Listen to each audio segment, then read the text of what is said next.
What if everything you think you know about the tension between the United States, Israel, and Iran is only half the story?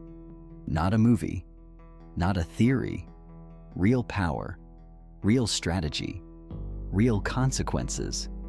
Because behind every headline, every missile strike, and every political speech, there's a deeper game being played. A game of influence, control, and survival. And today, we're breaking it down. No bias, no noise, just the reality. Stay till the end. Because what you're about to hear might completely change how you see this conflict. To understand this situation, you need to stop thinking about it as a war in the traditional sense.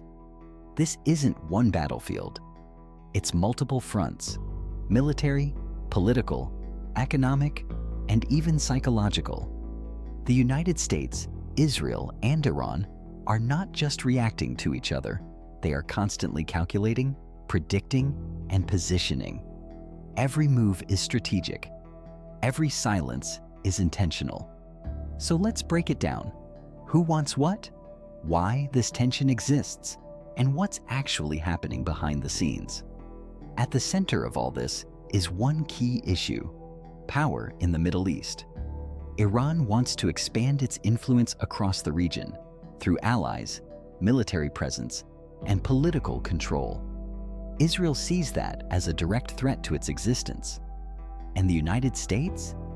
It wants to maintain stability, but more importantly, control over global influence and strategic dominance. So this isn't just about countries fighting. It's about who controls the future of an entire region.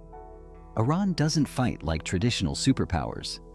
Instead of direct, large-scale wars, it uses what experts call proxy strategy. That means supporting and influencing groups in different countries, groups that align with Iran's interests. Why?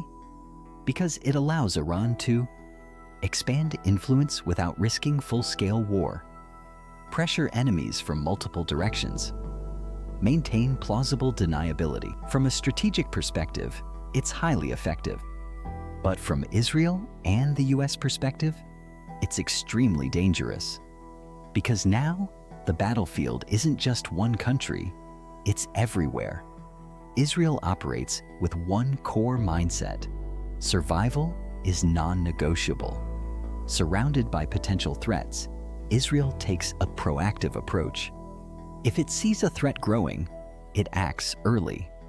That's why Israel has carried out targeted operations, intelligence missions, and strategic strikes to prevent Iran from strengthening its position. From Israel's perspective, waiting is not an option.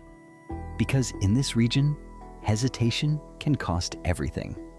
Now let's talk about the United States. The US is not just a participant. It's a global superpower with massive influence. Its goals include preventing any single country from dominating the region, protecting allies like Israel, securing economic and strategic interests. But here's the reality: the US doesn't always want direct war either. Why? Because full-scale war in this region would have massive global consequences. Economic instability, energy disruptions, international escalation. So instead, the US often operates through sanctions, military presence without full engagement, strategic alliances. It's pressure without full commitment. Have you noticed something? This tension never really ends. It rises, it falls, it escalates, then it cools down. That's because all three sides are constantly balancing two things: showing strength, avoiding full-scale war. It's like a high-stakes game where no one wants to lose, but no one wants the game to explode either. So instead of one big war, you get continuous tension. Now here's something most people overlook. The information you see is often incomplete. Media outlets, governments, and organizations all present narratives that serve their perspective. That doesn't mean everything is false, but it does mean you're often seeing selected information, framed narratives, strategic messaging. Because in modern conflict, Information itself is a weapon. Controlling the story can be just as powerful as controlling territory. So the big question is, if no one wants full-scale war, what could trigger it? There are a few possibilities. A major miscalculation, a direct attack that crosses a red line, escalation that gets out of control, because in complex conflicts like this, it's not always intentional decisions that cause wars. Sometimes it's mistakes. And when multiple powerful countries are involved, one mistake can change everything. This conflict isn't just about 3 countries. It affects the entire world. Why? Because the Middle East plays a major role in global energy supply, international trade routes, geopolitical stability. So when tensions rise, oil prices can spike, markets react. Countries around the world adjust their strategies. Even if you're thousands of miles away, you're still connected to what happens here. One of the biggest misconceptions people have is thinking, this is a simple good versus bad situation. It's not. Each side believes it is acting in its own interest. Iran sees itself expanding influence and resisting pressure. Israel sees itself defending its existence. The US sees itself maintaining global balance. Understanding this doesn't mean agreeing, but it does mean recognizing the complexity. Because oversimplifying this situation leads to misunderstanding it. So, where does this go from here? Most likely, the pattern continues.